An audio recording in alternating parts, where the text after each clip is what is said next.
70 آدمی مر کر زندہ ہو گئے۔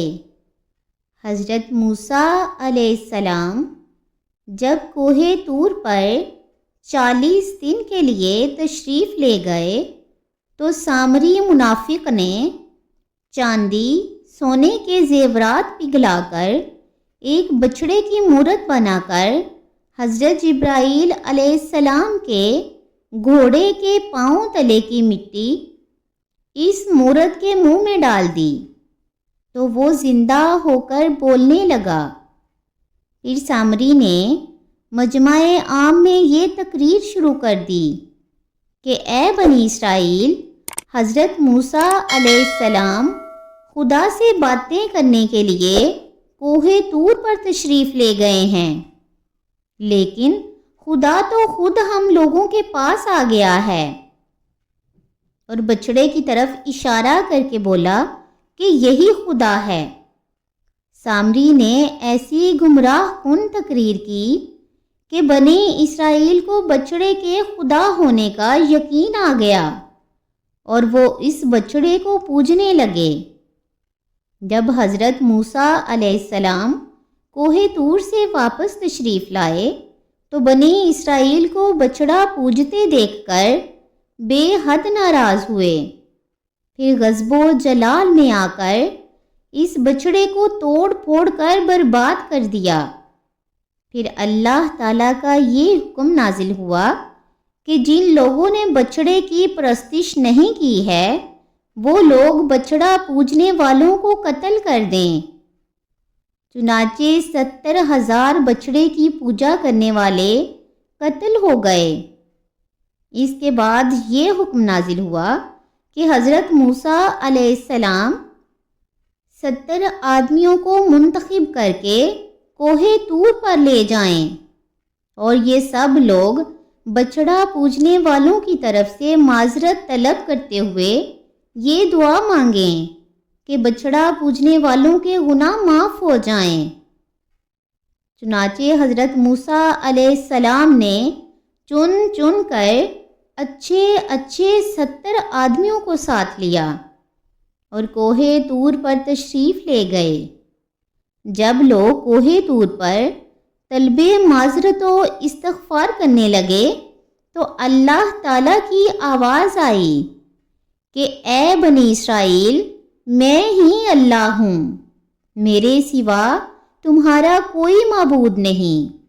میں نے ہی تم لوگوں کو فرعون کے ظلم سے نجات دے کر تم لوگوں کو بچایا ہے، لہٰذا تم لوگ فقط میری ہی عبادت کرو اور میرے سوا کسی کو مت پوجو۔ اللہ تبارک و تعالیٰ کا یہ کلام سن کر یہ 70 آدمی ایک زباں ہو کر کہنے لگے کہ اے موسیٰ علیہ السلام، ہم ہرگز آپ کی بات نہیں مانیں گے جب تک ہم اللہ تعالیٰ کو اپنے سامنے نہ دیکھ لیں۔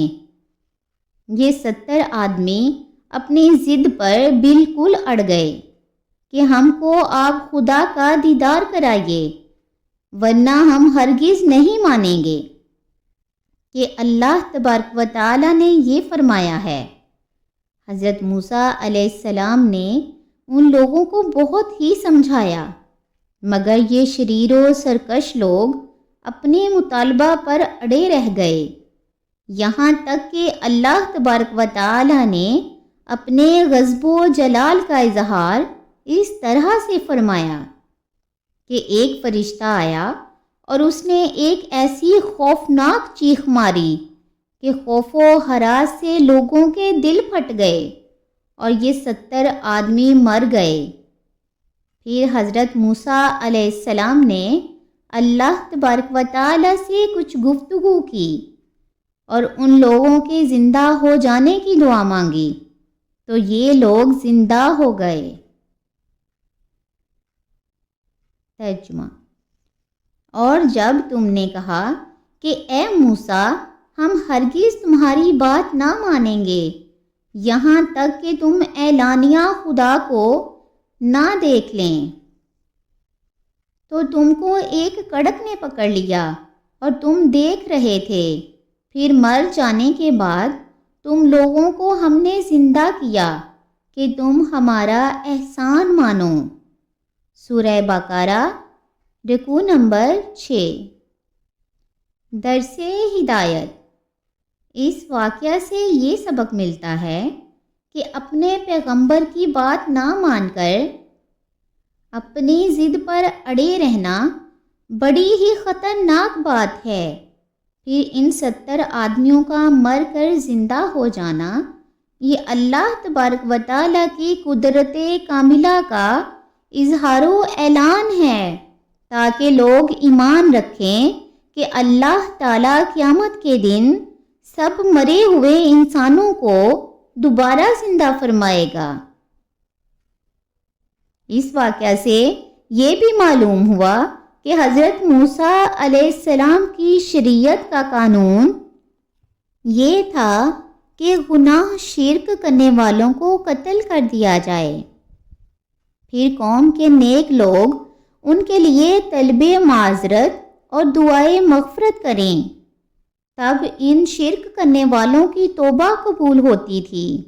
مگر ہمارے حضور سید الانبیاء اور خاتم النبیین صلی اللہ علیہ وآلہ وسلم کی شریعت چونکہ آسان شریعت ہے، اس لیے قانون میں توبہ قبول ہونے کے یہی کافی ہیں کہ گناہ کرنے والا اگرچہ کفر و شرک کا گناہ کر لیا ہو، سچے دل سے اپنے گناہ پر اللہ تبارک و تعالیٰ کے حضور شرمندہ ہو کر معافی طلب کرے اور اپنے دل میں یہ عہد و عزم کرے کہ پھر وہ یہ گناہ نہیں کرے گا، تو اللہ تبارک و تعالیٰ اس کی توبہ قبول فرمائے گا اور اس کے گناہ کو معاف فرما دے گا۔ توبہ قبول ہونے کے لیے گناہ کرنے والوں کو قتل نہیں کیا جائے گا۔ سبحان اللہ۔ یہ حضور رحمت للعالمین صلی اللہ علیہ وآلہ وسلم کی رحمت کا طفیل ہے کہ وہ اپنی امت پر رؤوف و رحیم اور بے حد مہربان ہیں، تو ان کے طفیل اللہ تبارک و تعالیٰ بھی اپنے حبیب کی امت پر بہت زیادہ رحیم و کریم بلکہ ارحم الراحمین ہے۔ اللہم صلی علی سیدنا محمد وعلی آل سیدنا محمد وبارک وسلم۔